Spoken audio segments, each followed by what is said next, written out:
Dans un petit village entouré de collines et de forêts épaisses, vivait une fille nommée Lina. Elle était connue pour sa curiosité insatiable et ses longues promenades en solitaire. Tandis que les autres enfants jouaient sur les places ou aidaient au champ, Lina partait explorer les moindres recoins de la nature qui bordaient le hameau. Elle connaissait chaque sentier, chaque pierre, chaque arbre. Mais il y en avait un qu'on lui avait toujours interdit d'approcher, le vieux chêne noir, au bord du bois profond. Les anciens disaient que ses racines touchaient un autre monde, que son ombre abritait des choses oubliées des hommes. Lina, bien sûr, n'écoutait pas vraiment les avertissements. Plus quelque chose semblait défendu, plus elle en était attirée. Un matin brumeux, après une nuit peuplée de rêves étranges, elle prit son sac, un carnet de croquis, et décida de trouver ce fameux arbre. Le chemin vers le vieux chêne n'était pas indiqué, mais son instinct la guida. Après une heure de marche dans le sous-bois humide, elle le vit énorme, noueux, ses branches semblant percer le ciel, ses racines boursouflées serpentant dans la terre comme des veines anciennes. Elle s'approcha lentement. Le silence autour d'elle était absolu. Pas un chant d'oiseau, pas le moindre souffle de vent. Elle posa la main sur l'écorce, froide et lisse. Et là, sans comprendre comment, elle vit quelque chose s'ouvrir entre deux racines épaisses. Une petite porte en fer, rouillée, à moitié enfouie sous la mousse. Elle recula, le cœur battant. Puis, sa peur se transforma en fascination. Elle nettoya la mousse du bout des doigts, découvrit une poignée ronde. Elle hésita. Et si c'était vrai? Et si ce n'était pas qu'une histoire? Elle respira profondément et tira doucement la porte. Elle grinça comme un cri étouffé. Derrière, un escalier descendait dans la terre, faiblement éclairé par une lueur bleutée.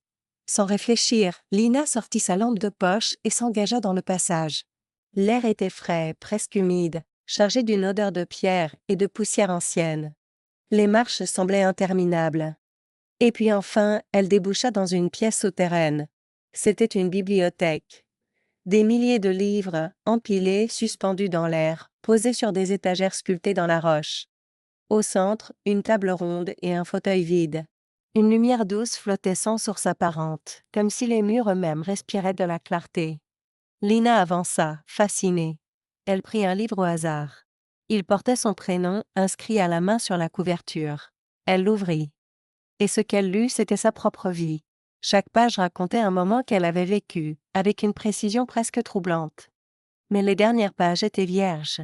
Il t'appartient d'écrire la suite, dit une voix derrière elle.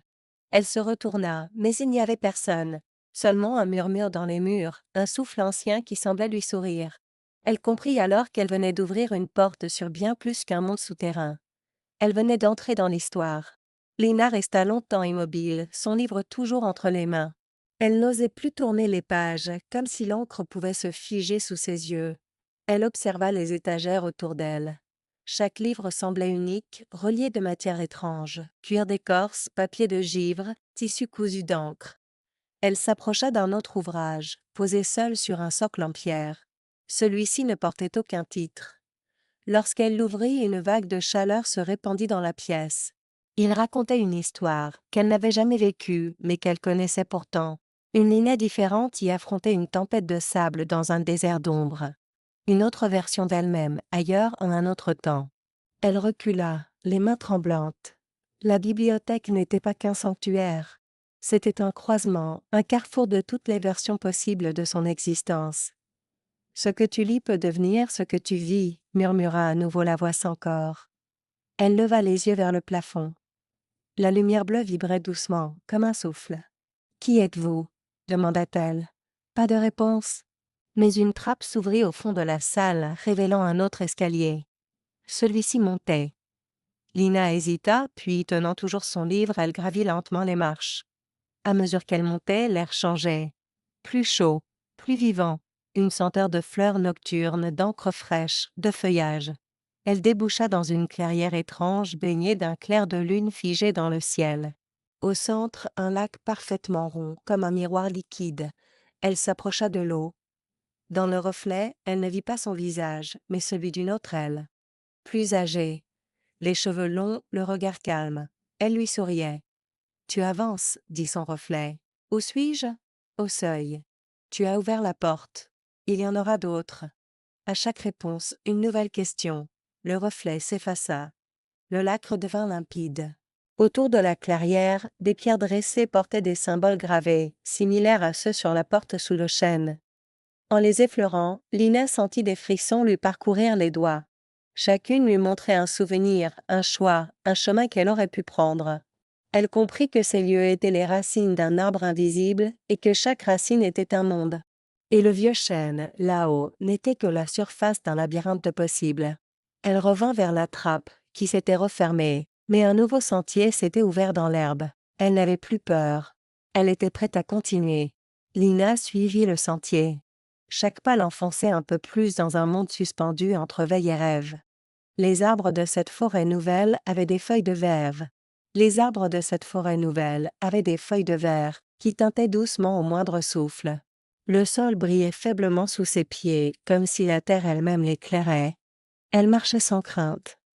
Depuis qu'elle avait franchi la première porte, une part d'elle savait qu'il n'y avait pas de retour, seulement des passages. Et ce qu'elle cherchait n'était pas une sortie mais une révélation. Au bout du sentier, une silhouette l'attendait, une vieille femme assise sur une pierre, le regard perdu dans un feuillage invisible. Elle portait un manteau fait d'écorce cousu de fils d'argent, et autour de son cou, une clé suspendue à une ficelle tressée. « Tu es venue, dit la femme sans tourner la tête. Vous m'attendiez? Chaque enfant curieux finit par arriver ici. La question, c'est ce qu'il fait ensuite. » Lina s'assit face à elle. Que suis-je censé faire? Écouter. Et ensuite, choisir. La vieille tendit la clé. Elle ouvre un endroit qui n'existe que si tu décides qu'il existe. Lina la prit sans comprendre. Au moment où ses doigts se refermèrent sur la clé, le paysage changea. Tout autour d'elle disparut, remplacé par une salle immense, aux murs recouverts de miroirs brisés. Chaque fragment reflétait un moment de sa vie, des rires, des peurs, des gestes tendres, des erreurs. Et parmi eux, un miroir intact, un seul.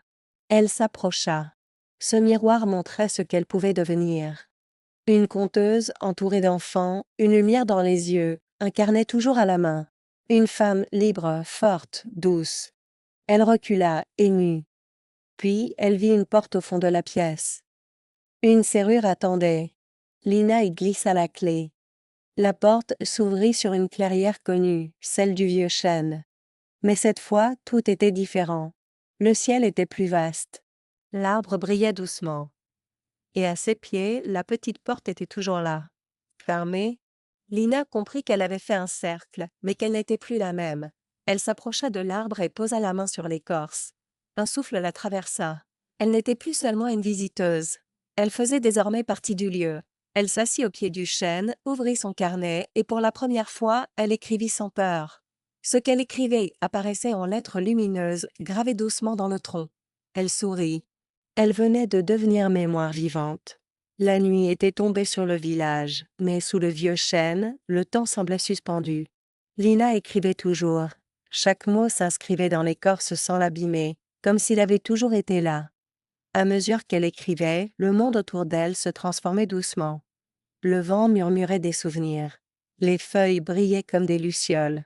Alors que sa plume continuait à tracer des phrases venues d'un lieu plus profond qu'elle-même, elle entendit des pas. Un enfant s'approchait. Il ne parlait pas, les yeux grands ouverts de questions. Il portait un vieux sac en toile et un bâton de marche taillé dans un bois clair. Lina lui sourit. « Tu cherches la porte ?» L'enfant hocha la tête. Elle se leva, l'invita à s'asseoir près d'elle. Elle lui montra l'arbre, les racines, et lui parla de la bibliothèque, des miroirs, du reflet dans le lac. Il écoutait, fasciné. « Est-ce que moi aussi, j'ai un livre ?» « Chacun a un livre, répondit-elle. Certains l'écrivent sans le savoir. D'autres doivent descendre pour le trouver. Elle lui tendit un petit carnet vide. Commence par là. L'enfant écrivit son nom sur la première page. Et ce simple geste fit trembler les branches au-dessus d'eux, comme si l'arbre reconnaissait une nouvelle histoire. Lina comprit alors que sa mission ne faisait que commencer. Elle était devenue gardienne. Pas d'un lieu, mais d'une possibilité.